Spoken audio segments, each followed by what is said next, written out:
नमस्कार। हमारे इस विशेष कार्यक्रम में और हमारे चैनल सतयुग गॉड पर आपका हार्दिक स्वागत है। आज हम एक ऐसे महत्वपूर्ण समय की गहराई में उतरने जा रहे हैं जो भारतीय संस्कृति और अध्यात्म का एक अभिन्न अंग है, चातुर्मास।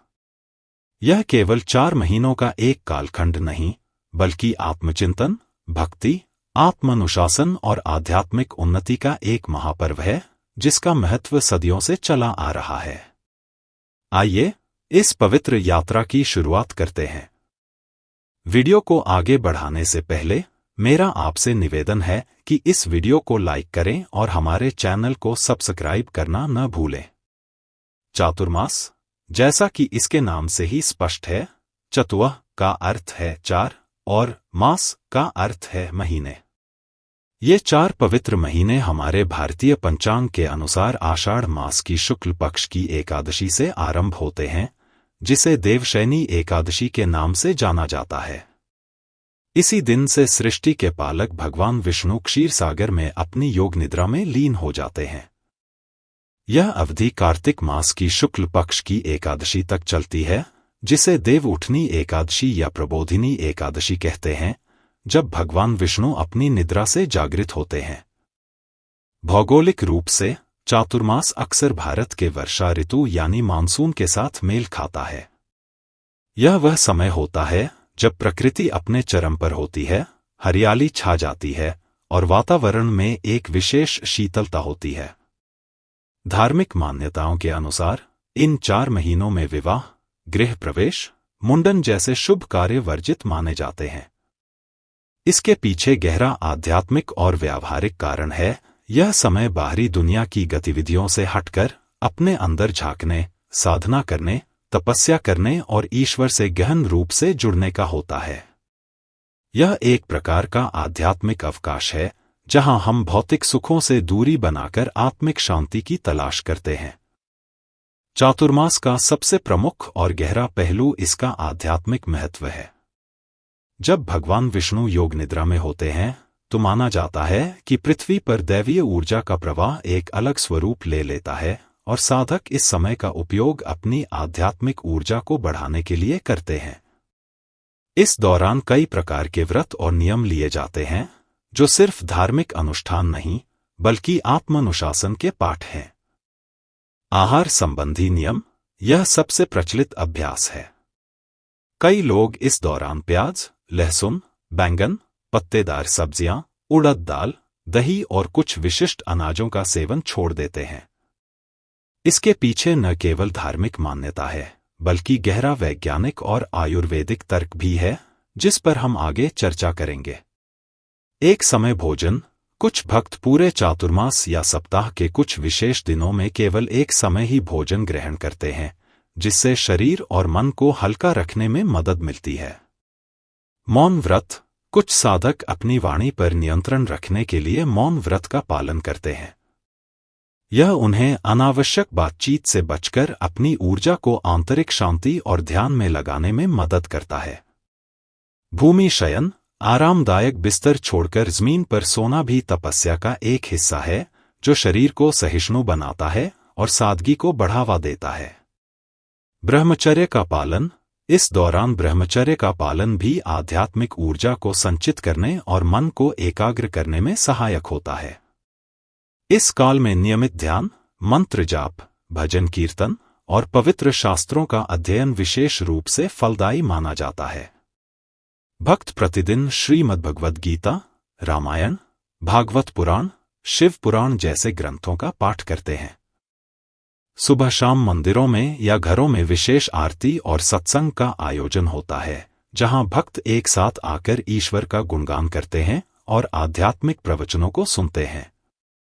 यह अवधि हमें अपने अंदर झांकने, अपनी कमियों को दूर करने और अपनी आध्यात्मिक यात्रा में महत्वपूर्ण प्रगति करने का एक अनुपम अवसर प्रदान करती है।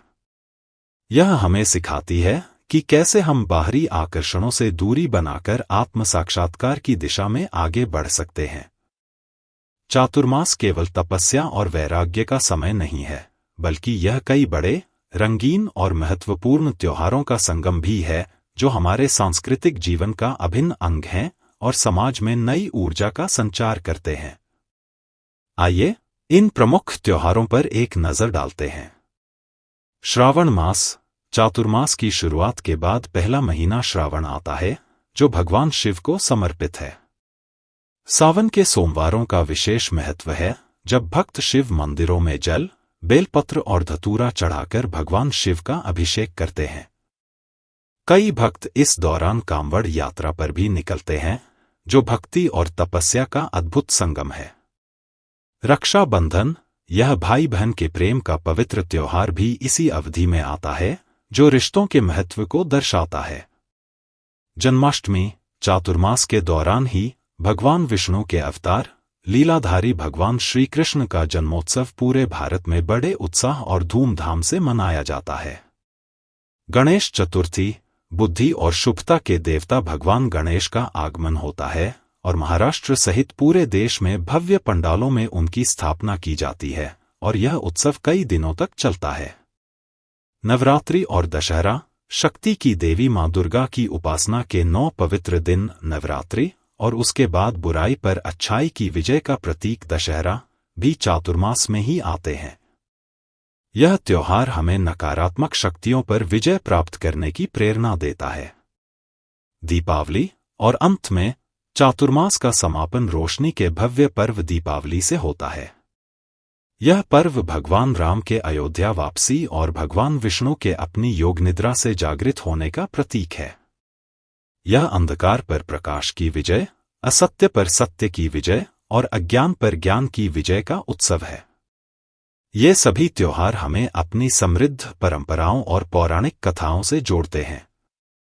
ये सामाजिक समरसता और सामुदायिक भागीदारी को भी बढ़ावा देते हैं।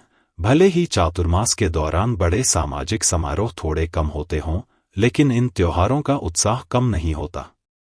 हमारे पूर्वजों ने चातुर्मास के नियमों को केवल धार्मिक आस्था से ही नहीं, बल्कि गहरे स्वास्थ्य और आयुर्वेदिक सिद्धांतों से भी जोड़ा था। यह उनका दूरदर्शिता थी कि उन्होंने जीवन शैली को प्रकृति के चक्र के साथ जोड़ दिया। यह अवधि मानसून की होती है, जब वातावरण में नमी बढ़ जाती है, धूप कम होती है और हवा में बैक्टीरिया व वायरस का प्रसार अधिक होता है। आयुर्वेद के अनुसार इस समय हमारा पाचन तंत्र कमजोर हो जाता है, क्योंकि अग्नि, पाचन शक्ति मंद पड़ जाती है। शरीर की रोग प्रतिरोधक क्षमता भी घट जाती है, जिससे हम बीमारियों के प्रति अधिक संवेदनशील हो जाते हैं। पत्तेदार सब्जियां और कंदमूल, मानसून में खेतों में उगने वाली पत्तेदार सब्जियों और कंदमूलों में कीड़े लगने या उनमें नमी के कारण सूक्ष्म जीवों के पनपने का खतरा बढ़ जाता है। इनसे परहेज करने की सलाह दी जाती है, ताकि पेट संबंधी समस्याओं और संक्रमण से बचा जा सके।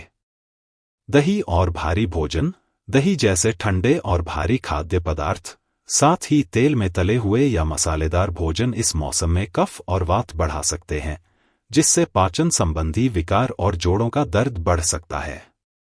प्याज लहसुन, इन्हें आयुर्वेद में तामसिक गुणों वाला माना जाता है और यह शरीर में गर्मी पैदा करते हैं, जो इस मौसम में पाचन को और प्रभावित कर सकती है।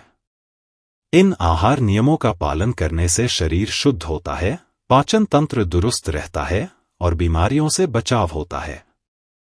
यह एक प्रकार का प्राकृतिक डिटॉक्स है, जो हमारे शरीर को आंतरिक रूप से शुद्ध और मजबूत बनाता है। सादा, हल्का और सुपाच्य भोजन ग्रहण करने से ऊर्जा बनी रहती है और शरीर बीमारियों से लड़ने के लिए तैयार रहता है। तो देखा आपने, चातुर्मास केवल एक प्राचीन परंपरा नहीं, बल्कि एक वैज्ञानिक जीवन शैली है, जो हमें शारीरिक, मानसिक और आध्यात्मिक रूप से सशक्त बनाती है। आज की भागदौड़ भरी, तनावपूर्ण और डिजिटल युग की जिंदगी में चातुर्मास का महत्व और भी बढ़ जाता है। यह हमें निम्नलिखित तरीकों से लाभ पहुंचा सकता है। डिजिटल डिटॉक्स, यह एक उत्कृष्ट अवसर है जब हम सोशल मीडिया, टीवी और अनावश्यक डिजिटल गैजेट्स से थोड़ी दूरी बनाकर अपने मन को शांत कर सकते हैं। आत्मचिंतन और आत्मसुधार, यह समय हमें अपनी आदतों, विचारों और कार्यों पर विचार करने, अपनी गलतियों को पहचानने और उन्हें सुधारने का मौका देता है। पारिवारिक बंधन, त्योहारों और धार्मिक गतिविधियों के माध्यम से परिवार के सदस्य एक दूसरे के करीब आते हैं और मिलकर समय बिताते हैं। प्रकृति से जुड़ाव। मानसून के दौरान प्रकृति अपने चरम पर होती है। इस समय को प्रकृति के करीब जाकर, उसकी सुंदरता का अनुभव करके और उसके साथ तालमेल बिठाकर बिताया जा सकता है। स्वस्थ जीवन शैली। सरल आहार और अनुशासित जीवन शैली अपनाकर हम अपने स्वास्थ्य को बेहतर बना सकते हैं। चातुर्मास हमें सिखाता है कि कैसे हम बाहरी आकर्षणों और भौतिक सुखों से थोड़ी दूरी बनाकर, अपनी इंद्रियों को नियंत्रित करके, सादा जीवन जीकर और अपनी जड़ों से जुड़कर आंतरिक शांति और संतोष प्राप्त कर सकते हैं। चाहे आप सभी धार्मिक नियमों का सख्ती से पालन करें या न करें, इस अवधि को अपनी आत्मिक उन्नति और व्यक्तिगत विकास के लिए अवश्य उपयोग करें। हर दिन कुछ समय ध्यान करें, कुछ प्रेरणादायक पढ़ें, प्रकृति के साथ एकांत में समय बिताएं और सबसे महत्वपूर्ण, अपने भीतर की आवाज को सुनें। यह आपकी आध्यात्मिक यात्रा में एक मील का पत्थर साबित हो सकता है। हमें पूरी उम्मीद है कि यह विस्तृत वीडियो आपको चातुर्मास के बहुआयामी